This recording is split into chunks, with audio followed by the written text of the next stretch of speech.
Welcome to my channel. This is Bruce the Boss Brooks, and today's topic is how many on the left are outwardly admitting that many of the policies they're pushing, and particularly what we'll talk about is the mask, wearing of the mask, and these mask mandates were never about following the science, but completely political statements. By the way, if you are new to this channel or returning but have not yet subscribed, please go ahead and smash on that subscribe button, as it goes a long way with helping a small independent channel like this one beat the YouTube algorithms. And don't forget to comment on this video. I want to know your thoughts. I will respond to as many as possible, as well as like this video. Let's roll.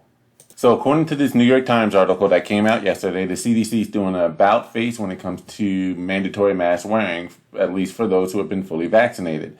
According to the headline, it reads that based upon these two scientific findings altered the calculus, vaccinated people rarely transmit the virus. In other words, even though they can have the virus, they're rarely going to be the ones to transmit it to other people, and that the shots are effective against the variants. What does that mean? Let me go down a little bit further into the article. So in a statement on Friday, a CDC spokesman said all of the authorized vaccines provide strong protection against serious illness, hospitalization, and death, and we are accumulating data that our authorized vaccines are effective against the variants that are circulating in the country. So basically, effective against the variants is that even though you can still get the coronavirus even after being fully vaccinated, like in the case of Bill Maher, the likelihood of you getting sick from the virus are going to be next to none, not zero, but very rare. Chance of you showing any symptoms, let alone being hospitalized. And then again, as I said in the headline, the chance of you transmitting the virus to someone else is also lower.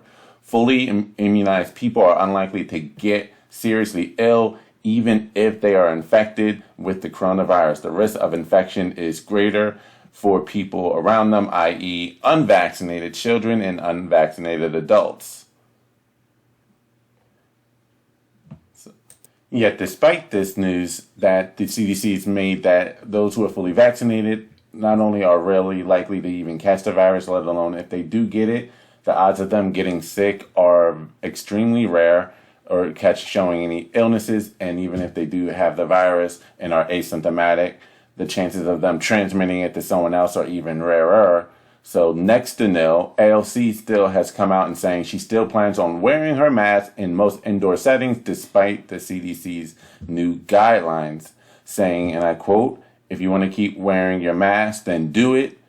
Personally, I'm going to keep wearing my mask in shared indoor public spaces like elevators, subways, grocery stores, etc." And here you have David Hogg in a tweet. And by the way, if you're not familiar with who David Hogg is, he's that kid who was in the high school in Parkland, Florida during the mass shooting, survived, and since then he's been using the platform he's been given after that horrific event to then become an activist for many far left causes, such as climate change, of course, gun control, and here we have the wearing of the mask, for instance, where he tweets, "I feel the need to continue wearing my mask outside even though I'm fully vaccinated because the convenience of having to wear a mask is more than worth it to have people not think I'm a conservative." This was never about following the science. This was never about really your health to a greater degree. This was all about submission to an ideology, a cause, a movement, and political ideology, making a political statement. You had the CDC just come out and say that those who are fully vaccinated are not only at an extremely rare risk of getting sick, even if they do contract the virus. It's very rare that they'll even be symptomatic, let alone be hospitalized or die. But it's even rarer that if they do get sick and are asymptomatic or showing very mild symptoms, for them to even be able to transmit it to someone else. So they're not only no longer protecting themselves by wearing the mask, they're no longer in a position to protect anyone else.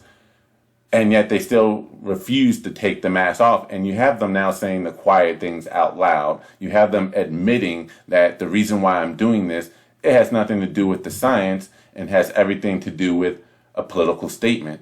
Because somehow not wearing a mask and not social distancing has been attributed to either being a Trump supporter and being a conservative, which has also become somehow synonymous with not following the science, which is ironic because by wearing the mask despite being fully vaccinated, people like on the left, like David Hogg, like Rachel Maddow, and or AOC, are actually denying the science that's recently come out from the CDC. Speaking of Rachel Maddow, here's what she had to say following the CDC new changes in their recommendations. At least she was a little bit more honest in her approach and kind of sounding like she's going to comply with said compliance, but let's take a listen to what she said. All these questions. Part of it is that I feel like I'm going to have to rewire myself so that when I see somebody out in the world who's not wearing a mask, I don't instantly think you are a threat, or you are selfish, or you are a COVID denier, and you definitely haven't been vaccinated.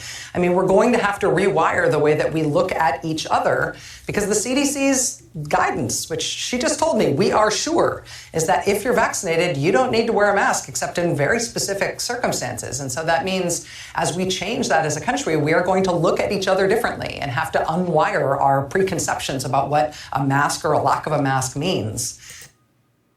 So if you heard what she just said, now at least she said we're going to have to make some changes. Maybe that's an admission of, hey, I might not be wearing my mask anymore, but that's going to be extremely hard because I'm going to have to rewiring her brain. In other words, even she herself is admitting that there has been a conditioning going on over the last year, conditioning one to fear anyone else different from them, fear someone who isn't complying to their set of rules, creating a sense of division that anyone who's not wearing a mask is somehow again, she using the term science denier, or they're selfish for wanting to be free.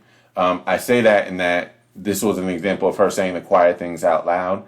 If you don't think you're being manipulated and or programmed by your television, telling lies to your vision, and from your television programming, because there's a reason why they call it television programming. We are being programmed when consuming so much of this programming constantly, daily.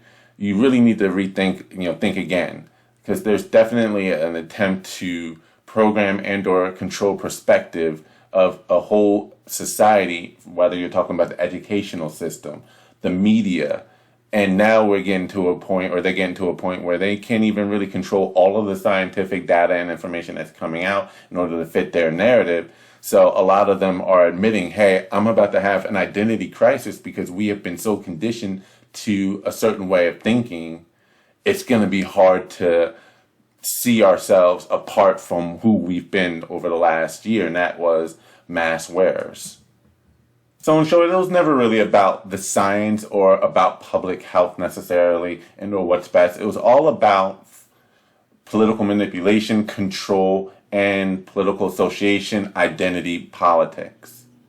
Again, because for one thing, again, like you heard Rachel Maddow say and David Hogg admit, they don't want to be confused as conservatives and or science deniers or selfish by not wearing a mask. In other words, you're not following the science if you're not doing X, Y, and Z, as if the science was ever universal. If you ever did your own independent research, because you can still do that despite all of the censorship going on, you'll see that there was never really a massive consensus when it came to the science on how the pandemic has been handled and or guidelines to be taken. Just look at Sweden for example.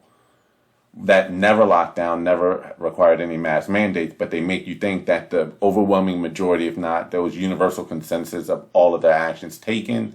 So it was all about control of information. What is science and what is not science? What doctors, scientists, virologists, epidemiologists you're allowed to listen to, and the ones that you are told to deny and or to ignore. What's considered safe, what's not. And now that it seems as though the messaging is starting to run away from them, or at least the science is starting to run away from the political ideology, they don't want to relinquish that control, relinquish that identity, relinquish that power just yet. And you have a lot of them like AOC and David Hogg who are fighting tooth and nail to maintain some semblance of what they've had over the last year.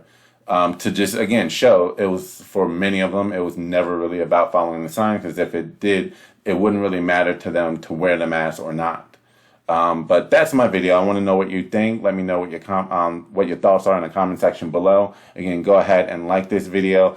share this video, as I've recently actually been suspended by Twitter for merely responding to David Hogg's post there saying I thought he went full crazy. And that's all I said. I thought he went full crazy with that statement. And it was deemed violating their policy, and it was not even worth really appealing because no one really looks at that. So the more you can share the video, it definitely helps me out in a small independent channel like this. And if you're not already subscribed, go ahead and subscribe to this channel. Helps with the video and the YouTube algorithm as well. In an era where you have many forces trying to silence anything that goes against the mainstream narrative. So thank you for watching this video. This is Bruce the Boss Brooks, and I'm out. Peace.